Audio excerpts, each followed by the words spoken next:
Rasulullah yang masuk ke dalam memakamkan sahabat Utsman bin Maz'un, maka Abdullah bin Mas'ud itu kepengen, saya nanti kalau wafat tolong dikuburkan di tanah kubur yang pernah diinjak oleh siapa ini? Rasulullah Shallallahu Alaihi Wasallam. Karena di situ ada Nabi, kemudian yang ikut menguburkan Sayyidina Abu Bakar, demikian juga Sayyidina Umar. Maka melihat keistimewaan orang-orang ini ada di pemakamannya Utsman bin Maz'un, Abdullah bin Mas'ud kepengen nanti dimakamkan di situ juga. Beliau wafat di Madinah tahun 32 Hijriah, disolati yang menjadi imamnya itu adalah sahabat Nabi Az-Zubair ibn al-Awwam. Itu imam sholat jenazah yang diwasiatkan oleh Abdullah bin Mas'ud. Jadi ini tradisi agama, Pak. Tradisi agama ini dari zaman Nabi itu, para sahabat tuh berwasiat, nanti kalau saya meninggal, yang jadi imam sholatnya itu si fulan, yang masukkan saya ke liang kubur itu si fulan. Itu tradisi ya. Bahkan ya sahabat Nabi yang utama saja itu semuanya, Pak, sebelum meninggal itu rata-rata memberikan apa ini? Wasiat. Termasuk sahabat Abu Hurairah. Itu ketika Ummul Mukminin Aisyah radhiyallahu anha wafat, itu Ummul Mukminin sebelum wafat Aisyah itu berwasiat, nanti kalau saya meninggal yang nyolati saya ini adalah sahabat siapa itu? Abu Hurairah radhiyallahu anhu. Ini adalah kisah sekelumit tentang Abdullah bin Mas'ud. Ini orang ilmunya luar biasa, dibangun dengan khidmat kepada Rasulullah.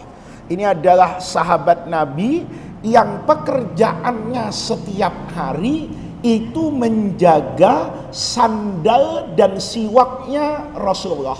Jadi beliau ini selalu mengiringi kemanapun Rasulullah pergi.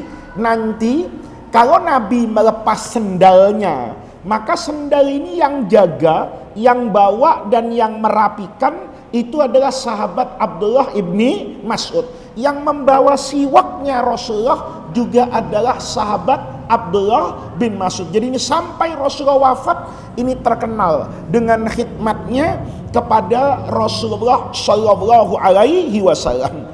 Beliau kemudian bercerita, haddatsana, Rasulullah itu bersabda, wahwa, dan adapun Nabi, ini karena Nabi kan ngomong, Nabi mau menyampaikan apa ini? Hadis. Kata Abdullah bin Mas'ud, Nabi itu as-sadiqu, jujur. Jujur itu artinya apa yang disampaikan oleh Nabi itu pasti datangnya dari Allah Subhanahu wa ta'ala. Maka Nabi itu disebut as-sadiq. Kalau saya ini belum tentu as-sadiq, Pak. Karena bisa jadi datang ke masjid itu cari amplop, maka saya tidak shadiqun.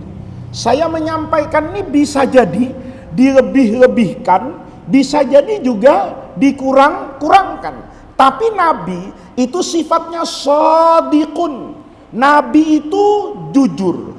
Apa yang Allah sampaikan kepada Rasulullah itu pasti disampaikan oleh Rasulullah, tidak lebih dan tidak kurang. Itu makanya Nabi disebut as-sadiq. Wal masduq, Nabi itu juga dibenarkan. Dibenarkan itu artinya apa? Semua yang diucapkan oleh Rasulullah itu pasti nanti akan menemukan kebenarannya. Nabi bilang misalnya, orang itu kalau rajin sholat malam itu nanti Allah kasih maqamam mahmuda. Ini kan yang ngomong siapa ini? Rasulullah. Maka Nabi itu masduq, nanti Allah yang akan memenuhi semua yang dijanjikan oleh Rasulullah. Jadi Nabi itu benar pada dirinya dan dibenarkan nanti oleh Allah. Nabi misalnya bilang, nanti kamu yang rajin wudu, dalam wudunya melakukan yang namanya isbagh, itu nanti pada hari kiamat mukanya bersinar. Nah, yang memberikan sinar ini kan Rasulullah tidak mampu, Pak. Siapa yang memberikan sinar di situ? Allah. Maka Nabi disebut masduq, karena kebenaran yang disampaikan Nabi nanti akan dibenarkan oleh Allah Subhanahu wa ta'ala. Itulah sebabnya Rasulullah disebut as-sadiqul masduq. Ya, apa kata Rasulullah nih? Inna ahadakum, sesungguhnya salah seorang dari kalian, ini artinya setiap manusia, sesungguhnya setiap orang itu yujma'u, akan dikumpulkan apa khalquhu, penciptaannya, fi batni ummihi, di perut siapa ini? Ibunya. Jadi orang itu dikumpulkan tuh artinya diletakkan penciptaan itu di dalam rahim siapa itu? Ibu. Nggak bisa. Manusia itu nggak bisa jadi kecuali dari rahimnya siapa ini? Ibu. Makanya Bapak, Allah itu nih, anggota tubuh laki-laki dengan perempuan itu sama. Mata sama, paru-paru sama, jantung tuh sama. Tapi ada satu organ di dalam wanita itu yang namanya sama dengan nama Allah. Apa itu? Rahim. Di dalam hadis itu Allah itu bersabda, menyampaikan kepada Rasulullah dalam hadis qudsi, Anar Rahman, saya itu Ar-Rahman, yang maha pengasih. Khalaqtur rahima, saya yang menciptakan rahimnya perempuan. Washtaqtu lahusman min ismi, maka karena saya yang Rahman, saya yang menciptakan rahim yang ada di dalam perut ibu itu, saya ambil penamaannya dari nama saya. Maka Bapak jangan main-main sama ibu, Bapak jangan main-main sama istri, Bapak jangan tidak menghormati perempuan. Karena di dalam anggota tubuh kita laki-laki itu nggak ada, Pak. Sehebat-hebatnya laki tidak punya anggota tubuh yang ada di dalam dirinya yang namanya diambil dari nama siapa itu? Allah nggak ada. Tapi rahim yang ada di dalam perempuan itu namanya mustaqun minar rahman. Makanya ibu itu yang punya sifat apa itu? Sayang sama anak. Jadi kalau ada perempuan tidak sayang sama anak, itu bahaya, Pak. Karena dia berarti salah apa ini? Salah penciptaannya, itu bukan salah Allah. Ada yang salah dalam diri seorang perempuan kalau dia tidak bisa menyayangi siapa itu? Anaknya. Maka di sini kata Rasulullah, inna ahadakum, setiap orang itu yujma, dikumpulkan khalquhu, penciptaannya, fi batni ummihi, di dalam perut ibunya, arba'ina yauman, selama 40 hari itu dalam bentuk nutfatan, sperma, Pak. Thumma yakunu, kemudian nanti sperma ini seiring dengan perjalanan waktu di dalam rahim ibu itu akan menjadi alakotan. Alakoh itu segumpal darah, ya, darah yang menempel di dinding rahim. Makanya dulu Bapak, kita ini tidak mungkin, Pak, tidak berbakti kepada ibu, karena yang membesarkan kita tanpa apa-apa itu ibu. Kalau suami Bapak ngasih makan anaknya, anaknya udah punya mulut, Pak. Tapi kalau ibu ngasih makan anaknya di dinding rahim, itu manusia belum ada bentuknya, masih alakotan, segumpal darah yang menempel fi batni ummihi itu. Mithla dzalika, sama dengan nutfah 40 hari juga. Setelah 40 hari sperma itu, zigot itu berproses, dia menjadi apa ini? Menjadi alaqah, menjadi segumpal darah. Tsumma yakunu mudghatan, nanti segumpal darah ini akan berubah menjadi mudghah, segumpal apa ini? Daging. Mithlu zalika. Ini sebelum saya lanjutkan Bapak, ini menjadi keistimewaan Rasulullah Shallallahu Alaihi Wasallam. Penciptaan manusia itu namanya ilmu embriologi, Jadi kalau kita masuk kampus itu mau belajar asal kejadian manusia dari mulai dasarnya orang sampai nanti 9 bulan sampai berkembang jadi orang tua dan sebagainya. Ini dalam ilmu kedokteran modern namanya ilmu embriologi. Ini menarik, Pak. Rasulullah Shallallahu Alaihi Wasallam itu kita baca dalam sejarah itu nabi yang ummi. Ummi itu la yaktub wa la yaqra. Nabi itu tidak bisa menulis dan juga tidak bisa apa itu baca. Wa ma kunta tatlu min qablihi min kitabin wa la takhutuhu biyaminika. Rasulullah itu jelas dalam Quran itu nggak pernah baca buku apapun dan nggak pernah wa ma takhutuhu biyaminika. Kedua tangan Rasulullah yang biasa dipakai nulis itu yang kanan, itu nggak pernah tahutun, nggak pernah nulis. Bapak bisa bayangkan kalau ada orang nggak nulis, nggak baca, itu pasti orang apa, Pak? Orang bodoh. Tapi uniknya Rasulullah yang buta huruf ini, yang layak rok walayak tub, itu bisa menyampaikan sesuatu, yang sesuatu itu nanti selaras dengan ilmu pengetahuan modern. Ini menarik, Pak. Kalau Bapak baca lagi misalnya di surah Al-Hajj misalnya ayat masih di depan itu 5 atau surah Al-Mu'minun ini, Pak. Surah Al-Mu'minun misalnya ini saya baca ya Bapak dari ayat 12 misalnya sampai nanti ayat 14. Ini penciptaan manusia. Kata Quran, "Walaqad khalaqnal insana min sulalatin min tin." Asal kejadian manusia itu dari saripati tanah. Itu bukan cuma Nabi Adam saja, Pak. Kita juga. Karena bapak dan ibu kita itu memakan sesuatu yang pasti bersumbernya dari mana ini? Tanah. Ada orang bilang, tapi saya makan sate kambing, Pak, dari kambing bukan dari tanah. Oh, dia lupa. Kalau kambingnya harus makan daun, Pak. Iya kan? Kalau kambingnya tidak makan daun, itu Quran, Pak. Itu kebenaran Quran itu luar biasa. Quran itu mengatakan bahwa matahari itu sumber energi. Orang bilang saya tidak makan matahari, Pak. Dia lupa bahwa proses yang ada di alam semesta ini kan juga bermula dari sinar matahari, Pak. Sinar matahari itu yang kemudian ditangkap oleh klorofil itu, zat hijau daun, itu kan merubah, Pak. Dari energi matahari yang boleh jadi tidak berwujud, itu ditangkap oleh pohon-pohon yang hijau. Pohon yang hijau bisa Bapak makan langsung, maka berarti Bapak makan matahari itu di dalamnya itu. Kenapa? Karena ada sinar matahari yang ke zat-zat yang ada di mana itu? Di tumbuh-tumbuhan. Itu kan dari daun hijau, batang-batangnya. Jadi itu semua ada energi matahari. Atau yang paling mudah, dia kemudian kena apa ini? Rumput dan dedaunan. Rumput daunnya dimakan sama siapa itu? Kambing.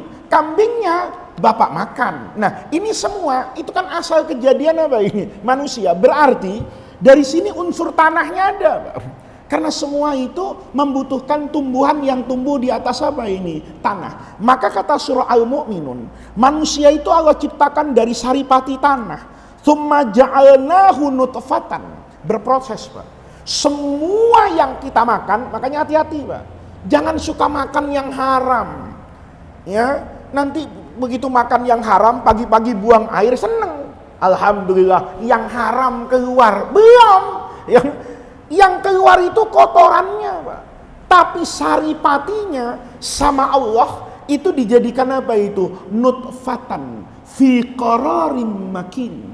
Allah taruh fi qaror, tempat makin yang aman, Pak, di tulang belakang ini. Jarang orang itu kalau kecelakaan, nauzubillah, itu keluar darahnya, Pak, tapi tidak keluar spermanya.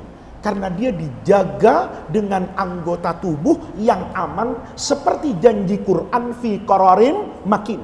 Setelah ada spermanya, tentu berhubunganlah antara seorang suami dengan apa ini? Istri. Setelah itu fahalaqnan nutfata alaqatan. Dari sperma ini yang bercampur dengan ovum, ini adonan orang bahasa gampangnya, namanya zigot, itu kemudian berubah kan, Pak? Jadi apa ini? Proses jadi segumpal apa ini? Darah.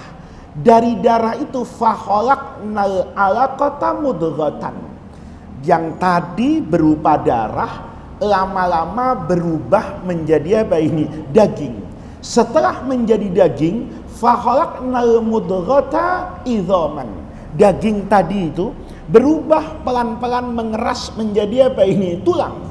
Fakasawnal idhama lahman. Nanti setelah itu jadi tulang, dibungkus lagi dengan apa ini? Daging. Tsumma ansha'nahu khalqan akhar. Dari situ nanti berubah manusia itu menjadi bentuk yang luar biasa, Pak. Bentuk yang berbeda dengan bentuk aslinya. Aslinya manusia itu dari air yang kata Quran mimma immahin. Dari air yang hina, Pak. Bapak punya air apapun dijual masih laku, Pak. Ayo, Bapak punya air sungai dijual laku, Pak. Air kotor saja itu kadang-kadang dijual laku, Pak. Untuk apa? Untuk nyiram-nyiram tanaman itu. Tapi ada satu air, Pak, yang kalau Bapak jual ditempeleng sama orang di pasar. Air apa? Sperma. Maka kata Allah, dari sperma yang hina ini, tsumma ansha'nakum khalqan akhar. Dari sperma yang mungkin kalau orang ngelihat sperma orang lain itu mungkin jijik, hina, tidak ada orang mau beli. Itu jadi khalqan akhar, jadi laki-laki yang ganteng, jadi perempuan yang cantik. Fatabarakallahu ahsanal khaliqin. Itu karena hebatnya Allah. Di sini, Pak, ada orang boleh jadi orang ini tidak mengenal Allah, tidak mengenal Rasulullah, bahkan tidak mengenal Islam. Tapi ketika membaca Al-Quran seperti ini, kemudian hadis seperti itu, hidayah itu bisa datang. Kata dia, ini satu-satunya kitab suci yang bercerita cukup detail tentang asal kejadian manusia dan proses perubahannya di dalam rahim siapa ini? Perempuan. Padahal Rasulullah itu tidak pernah sekolah, Pak. Kalau anak SMA pernah belajar biologi, kemudian bisa menerangkan seperti ini, masuk akal. Kalau dia di fakultas kedokteran, apalagi jurusan ilmu kandungan, kebidanan misalnya, obstetrik itu, boleh jadi dia tahu kayak gini wajar. Tapi bagaimana mungkin Rasulullah yang buta huruf, ilmu pengetahuan tidak ada, Pak. Orang sekarang itu tahu proses penciptaan manusia karena punya apa itu? Punya teropong, kan? Punya rongsen, boleh jadi punya alat yang bisa melihat ke dalam apa ini bagian tubuh manusia sehingga tahu prosesnya seperti itu. Boleh jadi ilmu ini sebagai ilmu pengetahuan modern 100 tahun ini berkembang. Tapi Rasulullah 1400 tahun yang lalu. Ini menarik, Pak. Ini yang sering saya bilang. Islam itu Allah jadikan agama yang luar biasa sampai akhir zaman. Tinggal bagaimana cara kita menafsirkan Al-Quran dan menjelaskan hadis. Kalau yang kayak begini, anak bapak misalnya dua, yang satu ahli tafsir, yang satu ahli biologi. Kalau ketemu dua-duanya di rumah, Islam jadi mulia. Yang ahli tafsir itu menjelaskan dari aspek kebahasaannya. Apa sih alaqah, apa sih mudghah, dan begitu seterusnya. Sementara anak yang satu itu belajar biologi. Dia mampu menceritakan asal kejadian apa ini? Manusia dan prosesnya di dalam rahim siapa itu? Ibu. Kalau nanti kemudian kedua orang ini menyatu dalam penjelasannya, indah betul, Bang. Quran yang biasanya ada di masjid itu bisa dibawa ke fakultas-fakultas yang berbicara tentang sains. Kemudian misalnya ini adalah pengetahuan ilmu manusia yang paling canggih dan paling modern. Ini disepakati oleh semua ahli biologi. Seperti itulah asal kejadian manusia. Kemudian mendapatkan kebenarannya di dalam Al-Quran. Maka boleh jadi timbul pertanyaannya. Pertanyaannya apa? Secara manusiawi tidak mungkin ada orang 1400 tahun yang lalu ilmu USG itu belum pernah ada. Kayak kita ini yang angkatan saya, itu dulu di rahim ibu nggak bisa ketahuan, Pak. Paling yang ketahuan, yang nebak itu biasanya nenek-nenek. Ngelihat perutnya perempuan kan, oh ini kayaknya laki, oh ini kayaknya bisa benar, bisa salah. Tapi USG, Pak, mungkin 99% itu benar. Kenapa? Karena alatnya canggih. Dia bilang, oh ini ada kelaminnya, Pak. Ini kelihatan, kalau ini apa ini? Laki. Oh ini nggak kelihatan, Pak. Ini kayaknya anaknya perempuan. Itu setelah ada teknologi yang namanya apa? USG. Ilmu itu kemudian berkembang karena dengan adanya USG itu, maka setiap manusia itu bisa melihat asal kejadiannya di dalam perutnya siapa ini? Perempuan. Tinggal diambil saja dari masa kehamilan 1 bulan misalnya sampai masa kehamilan 9 bulan, itu proses perjalanan janin itu bisa dilihat. Tapi pertanyaannya, 1400 tahun yang lalu siapa yang bisa menggambarkan itu dengan detail? Jawabannya nggak ada. Kalau kemudian seorang nabi yang ummi, Nabi Muhammad yang lahir di tengah-tengah masyarakat jahiliyah, Nabi itu kan tidak lahir di kampus, kecuali Nabi itu lahir di kampus, Nabi itu lahir di laboratorium misalnya, Nabi itu lahir ya di tempat yang canggih, ada Google, ada macam-macam misalnya kayak sekarang, maka kita katakan, wah ini hebat betul perpustakaannya Rasulullah nih. Hebat betul sekolahnya, hebat betul laboratoriumnya, hebat betul alat canggih yang dimiliki siapa itu? Rasul. Kenapa? Karena dia bisa menghasilkan ilmu pengetahuan yang luar biasa. Tetapi ketiga ini semua tidak mungkin ada di masa itu, tetapi Rasulullah bisa menceritakan seperti apa yang diketahui orang hari ini. Maka timbul pertanyaan selanjutnya, berarti Nabi Muhammad ini nggak tahu, karena nggak ada orang tahu seperti ini. Nggak ada ilmu pengetahuan, nggak ada universitas, nggak ada USG, nggak ada ilmu obstetrik, nggak ada ilmu biologi. Kok ini tahu? Berarti beliau itu bukan tahu, tapi dikasih tahu. Siapa yang ngasih tahu? Allah. Kalau begitu, Quran bisa kita yakini bahwa itu bukan dari Rasulullah, tetapi dari Allah Subhanahu wa ta'ala. Karena kalau dari Rasulullah, tidak mungkin ada manusia siapapun di abad di mana Rasulullah lahir memiliki pengetahuan yang bisa menceritakan asal kejadian manusia di dalam rahim perempuan. Ini sekedar untuk mengingatkan kita. Jadi hadis ini kalau dibawa kepada ilmu pengetahuan modern, bisa jadi menjadi sarana di mana orang bisa menguatkan dan memperkuat keimanannya bahwa Rasulullah itu utusan Allah, apa yang disampaikan memang datangnya dari Allah. Ini kata Rasulullah. Jadi selama 40 hari ini ya, sekian hari dan sekian bulan itu manusia berproses, Pak. Dari segumpal darah sampai nanti berbentuk bayi yang apa ini? Yang kecil. Setelah bentuknya sempurna tadi itu, tsumma ansha'nahu khalqan akhar, kata Quran tadi, tsumma yursalu ilaihil malak. Maka kemudian diutuslah seorang apa ini? Malaikat. Ngapain itu? Fayanfuhu fihi ruh. Ini kan barang mati, Pak. Ya, darah, daging, tulang itu tidak ada apa-apanya. Ya, maka kemudian apa yang terjadi?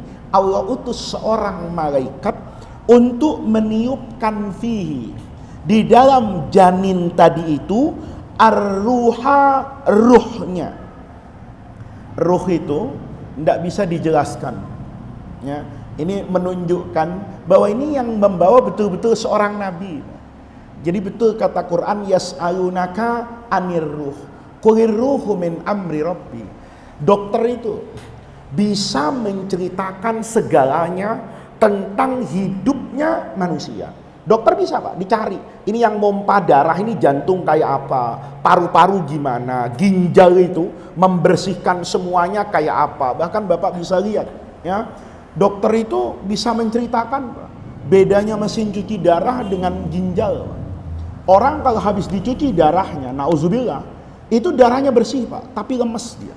Kenapa? Karena semua vitamin, semua mineral yang ada di dalam darah itu dibersihkan sama mesin pencuci darah. Tapi itu tidak dibersihkan oleh ginjal. Ginjal hanya membersihkan racun. Ketika metabolisme tubuh itu rusak karena dia mengandung racun, maka sama ginjal dibersihkan dan keluar lewat air apa ini? Air seni. Tapi mesin yang dibuat manusia itu memiliki kesamaan tetapi tidak akan pernah sama 100% dengan kekuasaan Allah. Makanya orang itu kalau dicuci darahnya, dia lemes Pak. Kenapa lemes? Habis semuanya. Darahnya itu bersih, dibuang semua. Yang baik dan yang tidak baik itu terbuang Pak. Yang di dalam apa ini? Darah. Maka di sini dokter bisa cerita itu. Dokter itu bisa betul Pak, cerita bagaimana urat manusia, sambungan, detail betul. Tapi tidak ada dokter sampai hari ini yang bisa bercerita apa sebetulnya ruh itu. Ini benda-benda apa? Benda padat, benda cair, benda gas. Dia ada di mana di dalam tubuh manusia? Nggak ada. Tetapi anehnya, semua orang sepakat bahwa kalau ruh ini pergi dari jasad manusia, maka orang itu pasti apa? Mati. Tapi dia tidak bisa tahu. Buktinya apa? Jantung bisa dipompa, Pak. Jantung bisa diperbaiki. Bahkan sudah ada yang dicangkok jantungnya. Hati manusia itu yang rusak bisa dibuang sekarang Pak. Diganti dengan hati yang lain, bisa. Tapi tetap saja orang mati. Kalau ruh itu ada di jantung, maka orang itu perlu menjaga jantungnya saja. Kalau jantungnya terjaga, seharusnya nggak ada lagi orang mati. Kalau dia di paru-paru, fungsi utama dari manusia, mestinya kalau paru-parunya terjaga, ada apapun yang bersentuhan dengan paru-paru disembuhkan, mestinya nggak mati Pak. Tapi ternyata mati itu tetap ada. Bendanya kayak apa? Itu nggak bisa. Dan itu Bapak, ketika Allah bercerita misalnya dalam Al-Quran, yas'alunaka 'anir ruh qulir ruhu min amri rabbi wa ma utitum minal ilmi illa qalila. Kita ini sering lupa Pak, bahwa pengetahuan kita itu terbatas. Jangankan mikirkan ruh, mendefinisikan sesuatu yang bisa kita lihat saja, ada yang kita tidak bisa. Bapak bisa mendefinisikan negara. Negara itu ada presidennya, ada rakyatnya, ada MPR-nya, ada DPR-nya, ada pemilunya, ada KPU-nya, ada yang mengawasi namanya Bawaslu, bisa. Bapak bisa cerita masjid itu apa, tempat ibadah, ada menaranya, ada, bisa Bapak. Tapi ada sesuatu yang Bapak lihat setiap hari, tapi Bapak tidak bisa mendefinisikan itu. Ada sesuatu yang Bapak yakini ada, tapi Bapak tidak bisa pegang dan tidak bisa nangkep Pak. Yang pertama namanya udara. Udara itu kita yakini ada, tapi tidak pernah kita bisa megang. Ini udara bentuknya kayak apa? Tidak bisa megang. Tapi kita bisa menguraikan udara itu. Ada yang namanya oksigen, ada yang namanya karbon dioksida. Hari ini Jakarta misalnya diyakini polusinya paling parah. Kenapa parah? Karena banyak gas karbon yang dibuang. Kita bisa tahu Pak, ini karbon, ini oksigen. Kalau mau paban sekarang namanya nitrogen. Tapi begitu dipegang kita nggak bisa tahu. Tapi kita yakin itu ada. Artinya apa? Ada sesuatu yang ada, kita cukup yakin saja tanpa perlu kita tahu detailnya. Itu udara Pak. Ada yang lebih gampang lagi, warna. Bapak itu tahu warna, tapi tidak bisa mendefinisikan. Kalau saya tanya sama Anda, mana warna hitam? Anda tunjuk peci saya akan jawab, ini peci hitam. Tolong ambil pecinya, tinggal hitamnya, bisa Anda jawab? Tidak bisa.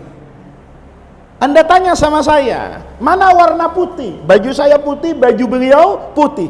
Tapi ini bukan putih Pak, ini baju putih. Tolong ambil bajunya, tinggal putihnya. Tolong ceritakan kepada saya, apa itu putih? Nggak bisa. Bapak bisa bercerita, apa itu AC?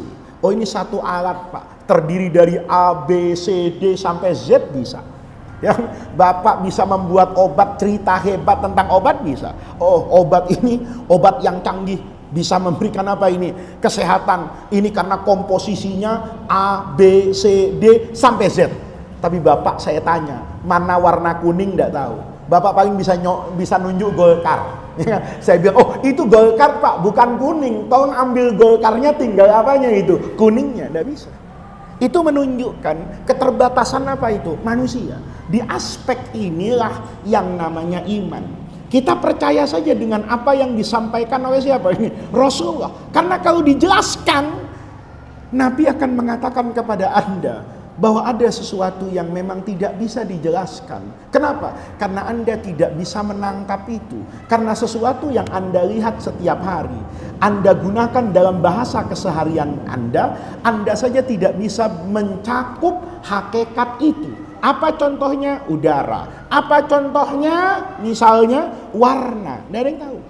Jadi kalau Bapak itu ngotot misalnya, saya harus tahu Allah itu, saya tahu Allah itu, seperti saya tak lihat mic kayak begini wujudnya, tidak bisa.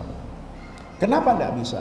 Karena Bapak untuk melihat warna putih saja Bapak tidak bisa. Bapak harus menggunakan media untuk mewujudkan warna putih, bisa di baju, bisa di dinding. Untuk mewujudkan warna hitam, Bapak perlu apa ini? Peci. Tapi kalau saya tanya hitam itu apa, Bapak tidak bisa jawab. Nah, ini menunjukkan keterbatasan manusia. Maka kemudian ruhnya itu ditiupkan oleh malaikat atas perintah Allah. Wa yu'maru. Nah, ini yang penting nih. Wa yu'maru, dan dibisikkan ini. Ya, dibocorkan, Pak. Sayangnya dibocorinnya waktu kita masih di perut ibu. Jadi nggak sempat bawa apa ini rekaman, ya. Di sini dibocorin kok. Sama siapa ini? Sama Allah nih. Sama malaikat ini dikasih tahu. Bi arba'i kalimatin. Dikasih tahu dengan 4 perkara. Yang pertama, bikat birizqihi.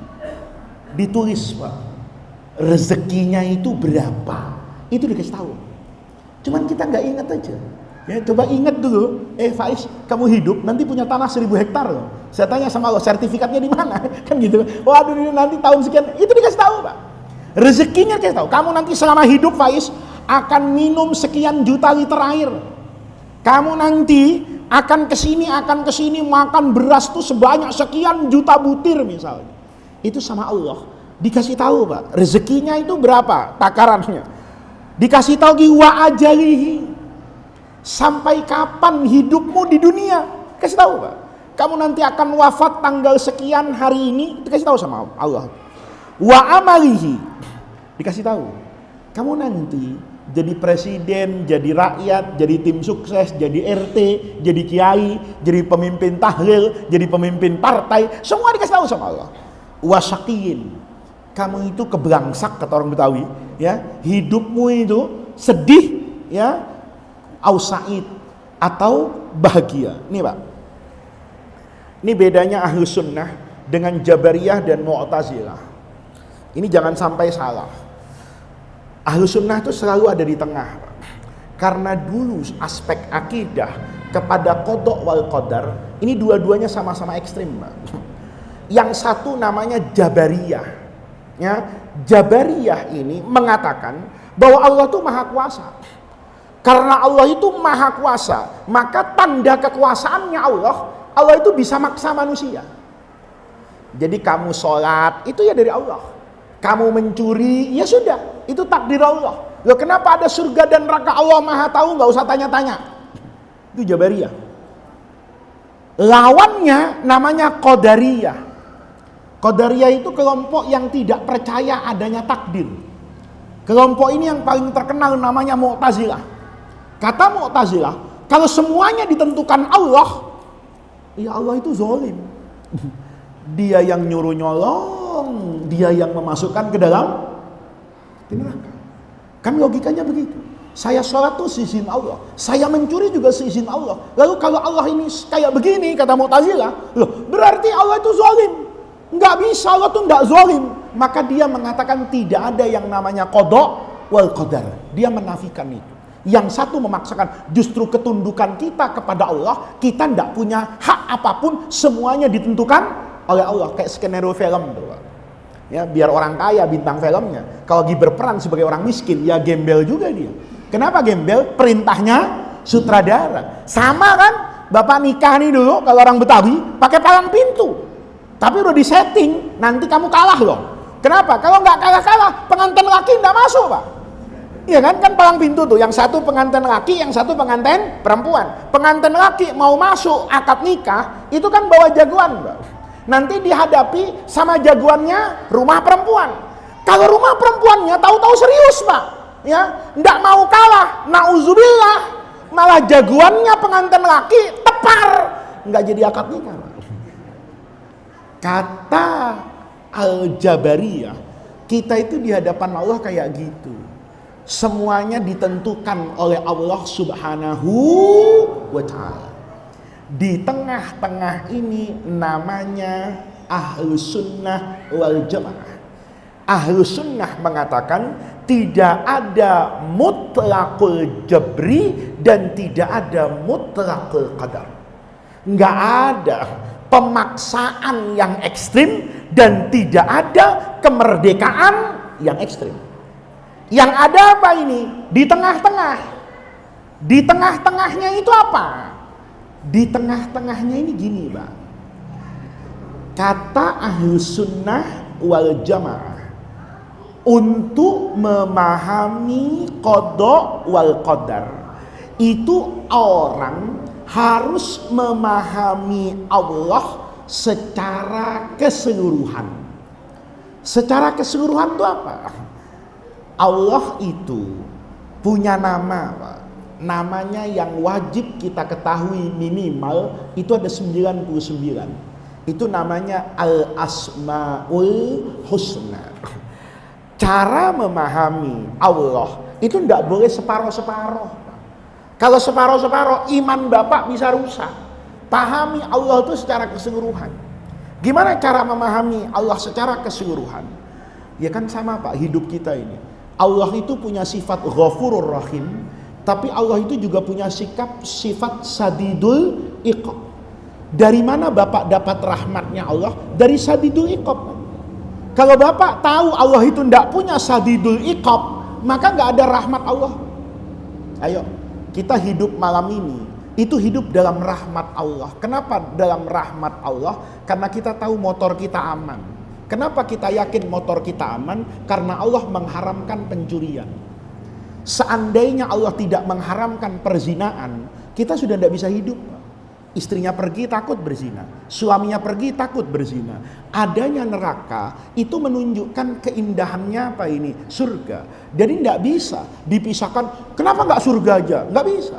Kenapa nggak neraka saja? Nggak bisa. Semuanya ada keseimbangan. Maka bagian dari keseimbangan ini, Allah itu disifati dalam Asmaul Husna bahwa Allah itu diantara namanya Alim, Maha Tahu. Di antara nama Allah itu Al-Qadir, Maha apa ini? Kuasa. Maka Al-Asmaul Husna ini, Ahli Sunnah itu, ketika memahami qada wal qadar itu sederhana, Pak. Kata Ahli Sunnah, Allah itu Maha Tahu. Apa artinya Maha Tahu? Sebelum kejadian Allah sudah tahu. Allah sudah tahu, Pak. Kalau 25 Agustus tuh Faiz akan ngajar pakai baju putih, itu Allah tahu. Allah tahu kalau 25 Agustus itu jalanan itu macet, Allah tahu. Allah tahu 25 Agustus itu ada polusi udara, Allah tahu. Bahkan daun yang jatuh di Tambora 1 itu Allah tahu. Sebelum terjadi ini, sebelum Allah ciptakan langit dan bumi, Allah tuh sudah tahu. Nanti di Jakarta tuh ada manusia namanya Faiz. Tanggal 25 ngajar di Tambora, pakai baju putih, pecinya hitam, sarungnya hijau, Allah tuh Maha tahu. Karena Allah Maha tahu, maka apa yang Allah ketahui itu dicatat di Lauhil Mahfuz. Nih lihat nih. Begitu dicatat di Lauhil Mahfuz, Allah itu Maha Kuasa. Maha kuasa apa? Bukan memaksa orang. Maha kuasa untuk menciptakan semua yang Allah tahu. Kalau kita, Pak, tahu, tapi belum tentu bisa mewujudkan. Kita tahu sholat tahajud itu utama nanti malam, tapi belum tentu kita bisa mewujudkan karena kita nggak punya kuasa. Gitu. Beda Allah. Allah tahu dan Allah kuasa untuk mewujudkan pasti apa yang Allah tahu. Kalau kita enggak, Pak. Kita tahu kok masakan istri nggak enak, berani ngomong nggak enak, nggak takut Pak, walaupun tahu ya ini ada ibu-ibu nih, saya tahu betul kan, ditanya sama istri saya, gimana Bang masakan, tahu betul saya Pak, kalau rasanya itu berantakan, tapi saya nggak punya kuasa Pak untuk mengatakan apa itu masakan ini nggak enak, bisa marah dia, sama aja kan, kalau Bapak lagi ngambek gitu, Bapak dimasakin sama istrinya itu supaya Bapak nggak marah-marah lagi, dimasakin masakan yang enak. Ditanya sama istrinya, gimana Bang masakannya? Bapak tidak punya kuasa Pak untuk jujur mengatakan bahwa masakan itu enak. Kenapa? Hatinya lagi apa ini? Marah. Apaan nih masakan? Kayak comberan. Padahal enak luar biasa Pak. Nih ini lihat. Itu bedanya manusia dengan siapa itu? Allah. Kalau Allah itu maha tahu, dan apa yang Allah tahu itu Allah kuasa untuk menjalankan, membuktikan, menciptakan segala sesuatu seperti apa yang diketahui oleh Allah. Jadi Bapak ini malam ini datang ke pengajian itu pilihan Bapak. Teman Bapak yang datang dangdutan itu pilihan dia. Nggak ada urusan sama paksaan Allah. Tapi karena Bapak ngaji dan temannya dangdutan, Allah itu sudah tahu sebelum kejadian, maka Bapak dipaksa untuk mewujudkan apa yang Allah tahu agar Allah tidak salah dalam apa yang Allah tahu. Kalau Allah tahu 25 Agustus saya itu ngaji, ditulis sama Allah di Lauhil Mahfuz pakai kolam itu. 25 Agustus Faiz ngaji di Tambora. Tahu-tahu saya nggak datang. Kata malaikat kayak anggota DPR aja ingkar janji kan gitu kan. Udah ditulis di aturan, dilanggar. Paham Bapak? Itu namanya manhaj dan madhabnya ahli sunnah wal jamaah. Jadi dikasih tahu. Dikasih tahu itu artinya orang tuh begitu dikasih tahu kamu rezekinya sekian, itu biar kemana saja Allah maha tahu, nggak akan pergi dari situ. Maka hidup itu yang tenang Pak. Tenangnya itu gimana? Tangan bekerja, kaki melangkah, mata yang melihat, kuping mendengar, tapi hati tawakal. Nih, kita ini salah. Yang tawakal itu tangannya. Itu bukan tawakal, malas gitu. Suaminya pagi-pagi dibangun dan bininya, bang kerja bang, cari duit bang. Kita belum makan ini, lo makan terus yang diingat, udah duha aja. Kalau nanti yang ada rezeki hari ini datang kok, udah nggak usah takut. Itu bukan soleh Pak, males gitu. Kalau soleh itu kayak Siti Hajar di Mekah gitu. Ngapain? Tawaf dia, doa dulu nih. Sebelum kerja, tawaf nih, doa dulu. Bahwa hidup tuh bermula dari Allah Pak. Dia puterin tuh Ka'bah itu lambang doa. Tapi hidup tuh nggak cukup berdoa. Habis tawaf, sa'i 7 kali lagi. Naik tuh kata si Bunda Hajar, ini kita nggak punya apa-apa nih. Harus cari toko beras, mana Alfamart, mana Indomaret. Dilihat-lihat kagak ada. Ngelihat gunung yang tinggi itu, Bukit Sofa. Kata Ibunda Hajar, kalau dari bawah pantas nggak kelihatan, ayo naik gunung. Naik Pak ke atas sofa itu. Ditengokin kanan kiri nggak ada. Tapi nggak putus asa Pak. Iya kan? Nggak putus asa. Nggak kayak laki sekarang, kata dia, bang kerja. Keluar ke pagar doang, nengok kanan kiri, ya kagak ada pekerjaan kayaknya nengok. Masuk kamar, itu bukan tawakal Pak, malas. Kalau Ibunda Hajar tuh naik ke sofa, oh sofa nggak ada, dia lihat satu lagi tinggi itu, masya Allah ini marwah, jalan Pak. Inna sofa wal marwata, jalan Pak, jalan di sono nggak ada. Dia coba balik sekali lagi kemana itu? Ke sofa. Jadi gitu, kerja tuh gitu Pak. Belajar juga gitu. Ada orang belajar tuh baca hadis satu nggak paham. Wah hadis ini susah kayaknya, udah nggak usah lah. Hadis banyak, udahlah satu tinggal aja. Nggak dapet ilmu. Nggak dapet ilmu Pak. Bapak juga gitu, kerja begitu. Wah kayaknya nggak ada yang bisa gua kerjain. Kan banyak orang begitu. Begitu gerimis, yang keluar tangannya doang. Hujan, nggak usah ke masjid. Selesai Bapak. Selesai Bapak. Tapi di sini Pak, ini yang namanya apa ini? Hidup. Allah tuh kasih tahu. Karena Allah tuh ingin ngasih tahu sama Anda bahwa Anda itu kaya itu karena kerja Anda. Karena hidup Anda. Allah tahu Anda kaya, Allah tahu Anda miskin. Oleh karena itu kerjakan. Makanya bagusnya itu takdir dikasih tahu tapi nggak diingat sama kita. Nggak ada orang yang begitu miskin. Kenapa lu miskin? Gue udah tahu kapan, waktu 40 hari di perut ibu. Gue udah kasih tahu sama Allah kalau gue miskin, makanya gue nggak usah kerja apa-apa. Ini bukan tahu Pak, tapi sok tahu, gitu. Nggak dikasih tahu. Tapi ini menunjukkan Pak, bahwa Allah itu maha adil dengan pengetahuannya. Jadi Bapak, hidup itu harus kerja. Kenapa harus kerja? Kan Bapak nggak tahu nasibnya. Kan nggak ingat dulu bisikan Allah itu apa? Bapak kerja. Tapi begitu kerja, ujungnya mentok, tenang. Itu bukan takdir saya. Oh, itu tidak diciptakan oleh Allah untuk saya. Gitu aja Pak. Bapak biar mukanya ganteng kayak apapun, tahu-tahu bininya nggak cantik, nggak usah nyesel Pak. Terus Bapak hasut, yang kalau bisa ya muka salah cetak miring-miring, bininya cakep bener ya. Ya nggak apa-apa. Memang Allah maha tahu kok. Nanti yang ini ujungnya ke sana, yang ini ujungnya ke situ, selesai. Nasib orang Pak. Nasib orang itu kalau kita baca sejarah orang, kadang-kadang ketawa kita. Kok bisa ya? Dari pemulung jadi konglomerat, kok bisa Pak? Dari tukang cuci mobil itu sampai punya kekayaan triliunan. Sementara yang satu warisannya miliaran, sekarang jadi orang kere gitu. Ujungnya apa itu? Takdir Pak. Tapi takdir itu tidak dibangun atas paksaan Pak.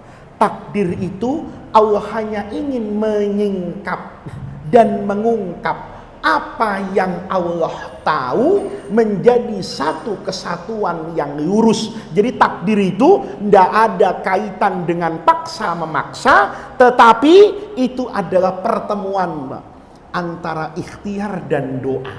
Nih Bapak suka kerja, Bapak juga suka doa. Ini goal apa enggak proyeknya? Tidak akan tahu Pak kalau tidak ada takdir. Begitu tahu ada takdir, oh paham saya. Itu ternyata bukan takdir saya. Oh, itu bukan rezeki saya. Tenang, Pak. Nah, ini cara memahami qada wal qadar. Jadi ditulis semua, Pak. Wasyaqi. Nih, ya. Ini caleg DPR nih. Oh, ini jadi nih. Padahal nggak nempel-nempel gambar. Ya kan, ini Said ini. Orang yang syaqi nih, gambarnya di mana-mana, nggak pernah sampai ke kantor DPR, Pak. Ya, ini ada caleg tuh spesialisasi hanya sampai pada tahap pencalonan.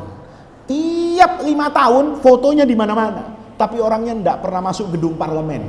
Nah, itu namanya syaqi. Ya udah, orang udah tahu. Said, aku udah tahu. Oh, ini orang ujungnya apa ini? Bahagia. Nabi Yusuf, kamu harus dibuang dulu ke sumur, diangkat anak, kemudian nanti difitnah. Setelah difitnah, wah masuk penjara. Tapi Allah tahu. Nanti ujungnya kamu itu akan apa itu? Said, bahagia. Tenang Pak, itu udah ditulis semuanya. Fawallahi, ini buktinya takdir Pak. Kata Allah, kata Nabi Muhammad, fawallahi demi Allah, alladzi la ilaha ghairuhu, yang tidak ada Tuhan selain Allah. Inna ahadakum, ini sumpah, sesungguhnya ada salah seorang di antara kalian layak malu bi amali ahlil jannah, dari awal kehidupannya itu sudah mengerjakan dengan amali ahlil jannah, pekerjaan orang yang pantas untuk masuk surga, sholat, puasa, zikir, hatta mayakuna, sehingga sampai pada satu masa tidak ada lagi bainahu wa bainaha, antara dia dengan surga illa zira. Ini Pak, tahu zira Pak? Sebatas apa ini? Tangan aja. Ya, artinya surga itu sudah di depan apa itu? Mata. Apa yang terjadi? Fayasbiqu alaihil kitab. Tiba-tiba dia dilampaui, dikalahkan oleh Alkitabu, takdir yang Allah catat pada orang tadi. Fayamalu bi amali ahlin nar.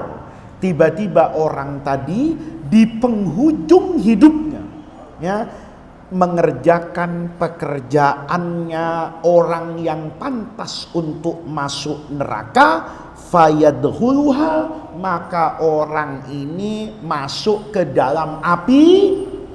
Nih, makanya hati-hati. Hidup itu tidak perlu mensucikan orang berlebihan. Karena kita tidak pernah tahu ujung hidup manusia itu seperti apa. Ini kata Allah, Ada manusia yang dari awal hidupnya itu sudah pantas untuk masuk ke dalam apa ini? Surga. Tinggal surga itu di depan mata dia, tinggal masuk. Tiba-tiba di ujung hidupnya dia melakukan pekerjaan yang pantas untuk memasukkan dia ke dalam api neraka, dan dia kerjakan pekerjaan itu dan dia masuk neraka. Bapak lihat, ya, ini sering kiai cerita itu. Tentang apa itu? Ulama yang jadi su'ul khatimah. Ingat kan Pak, Imam Ghazali cerita, oh ini cerita sudah didengar puluhan tahun itu. Ada orang soleh alim digoda dengan perempuan kan? Perempuan tuh dititipkan, ada kakak beradik bertiga ini, anak yatim piatu. Kata kakak lakinya yang dua ini, kita harus kerja ke kota ini. Untuk apa ini? Untuk mencari hidup lah. Kita bapak sudah nggak ada, ibu sudah nggak ada. Kita harus bekerja. Maka adiknya bilang, nanti adik bungsu kita yang perempuan dititipin sama siapa? Nggak aman. Kata kakak beradik ini, sudahlah, kita tutup, kita titip saja sama Pak Kiai itu. Aman kalau di rumah siapa ini? Kiai masuk di rumah Kiai. Maka Kiai hati-hati, jangan sok suci gitu kan. Merasa kalau sudah soleh gitu kan. Nggak ada jaminan Pak. Ini Kiai yang soleh betul kan. Begitu dititipi, betul-betul dititipi Pak. Dan dijadikan sebagai amanah. Tapi setan bisikin kan, Kiai apa ndak kasihan itu anak perempuan sendirian itu. Ndak ada yang menyapa, ndak ada yang ngajak ngomong. Nanti ngomong-ngomong kan Bapak udah tahu ceritanya kan. Ngomong sedikit, lama-lama ujungnya hamil. Terjadi kan, panik begitu hamil. Begitu melahirkan, dibunuh kan Pak dengan janinnya. Begitu dibunuh, Kiai itu panik, datang setan kan. Bu, kalau kamu ini ndak kuburkan ini, nggak bunuh, nanti aibmu kedengeran orang. Kalau aibmu kedengeran, Masya Allah, elektabilitas hancur, survei remuk, ya, pengikut hilang, penggemar kabur ini, habis kamu ke titik nadir. Terus gimana ya? Bunuh, dibunuh. Setelah dibunuh, dikubur di mana? Kalau dibuang nanti ujungnya ketahuan. Setan bisikin, kubur di bawah mihrabmu, di tempat kamu biasa berhalwat kepada Allah. Ditaruh Pak, di rumah beliau itu ada ruangan satu yang biasa dipakai zikir setiap malam kepada Allah. Hati-hati. Dipakai berhalwat, dipakai bermunajat kepada Allah, digali di situ. Kubur, nggak ada yang tahu. Tetangga nanya, Pak Kiai itu santri yang perempuan kemana? Kok hilang, entahlah, kabur kemana? Masyarakat percaya, karena masyarakat tahu ini orang-orang apa ini? Soleh. Datang kakak beradik itu. Alhamdulillah Kiai, saya sudah berusaha, sudah punya uang, sekarang sudah cukuplah, kami tidak lagi merantau, kami ingin bangun rumah, mau bikin toko di sini. Adik begini apa kabarnya? Dia ceritakan, saya mohon maaf, adikmu apa ini? Kabur entah kenapa, saya juga tidak pernah tahu. Lihat, kesolehan Kiai itu membuat kedua kakak beradik yang laki ini percaya. Tidak mungkin Kiai itu aneh-aneh, percaya betul. Pulang dia sudah Kiai, itu mungkin sudah takdir adik saya. Besok kami akan pergi mencari kemana adik saya ini. Pergi tidur Pak malam. Datang setan mimpi. Lewat mimpi kata setan, adikmu nggak pergi. Adikmu itu hamil, dibunuh sama Kiai. Di mana dikubur? Loh, di bawah sajadah, di tempat dia tahajud setiap malam. Kalau sekarang gampangannya. Besok pagi kakaknya itu nggak percaya Pak. Masa iya, masih digoda. Enggak, ini setan ini. Memang setan betulan, ini setan, enggak mungkin mau fitnah Kiai. Malamnya dia tidur, mimpi lagi. Mimpi berkali-kali. Akhirnya yakin, datang Kiai, saya mohon maaf, saya mimpi gini-gini. Bahasa tubuh Kiai grogi, akhirnya diapakan tuh? Ibarat orang sekarang tuh digali Pak. Digali kemu, bekas apa itu? Jenazah. Begitu jenazah itu kalau bahasa sekarang diotopsi, dilihat-lihat. Ini jenazah perempuan, ini adik saya ini. Apa yang terjadi? Kiai itu diseret. Kemana? Ya ke lapangan. Diikat. Mau diapakan itu? Dibunuh, dimaki-maki. Iblis datang. Kiai, tidak ada yang bisa menyelamatkan Kiai hari ini kecuali saya. Kata Kiai, apa yang saya harus lakukan? Kamu kafir kepada Allah. Nafikan syahadat itu kepada Allah. Kamu, Tuhanmu itu bukan Allah lagi. Kamu ngomong begitu selamat. Apa yang terjadi? Dia ngomong Pak. Natoko bi kalimatil kufri. Ngomong dengan kekafiran yang menafikan Allah. Panah tembus mati su'ul khotimah.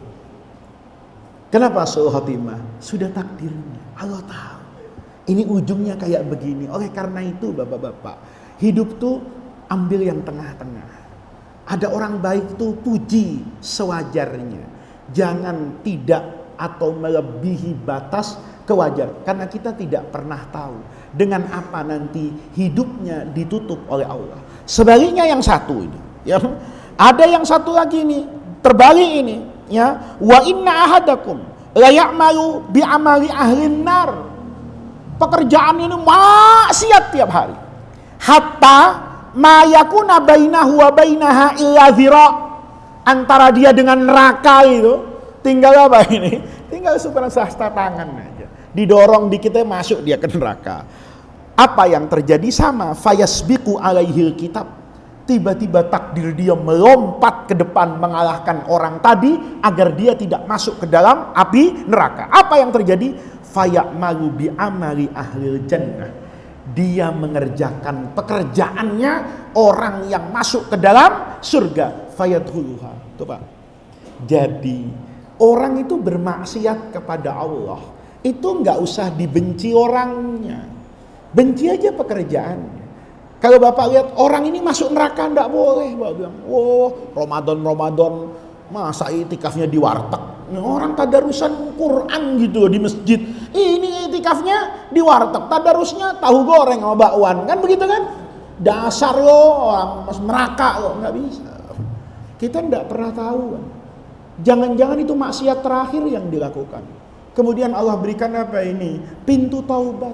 Itu kan sejarahnya banyak, Pak. Sejarah orang-orang yang dulunya itu luar biasa jahatnya. Kalau Bapak masih punya rekaman saya ngaji hikam di Darul Rahman dulu. Saya cerita itu tentang Fudail bin Iyad itu. Fudail bin Iyad itu semua kejahatan itu sudah pernah dia kerjakan. Orang tuh takutnya luar biasa. Ini begal, Pak. Orang itu sampai satu ketiga, Fudail itu jahat, Pak. Hingga satu ketiga kalau Allah mau kasih apa itu? Hidayah. Dia ke pasar, Pak. Di pasar tuh ada anak kecil rewel, nggak mau makan. Kan biasa, anak tuh kalau disuapin itu rewel gitu. Itu ibunya bilang, ayo makan nak. Kalau kamu nggak mau makan, kamu saya kasih Fudail. Dengar nama Fudail bin Iyad, itu anak kecil takut, Pak. Langsung makan sebanyak-banyaknya. Kata Fudail, sejahat itukah saya? Sampai anak kecil pun takut kepada saya. Pulang dia. Dengan hati yang apa itu? Yang masyhur pada Allah, sedih banget. Ya Allah, sejahat itukah saya? Ketika pulang itu, Pak, ada kafilah dagang kalau sekarang di Tanah Abang.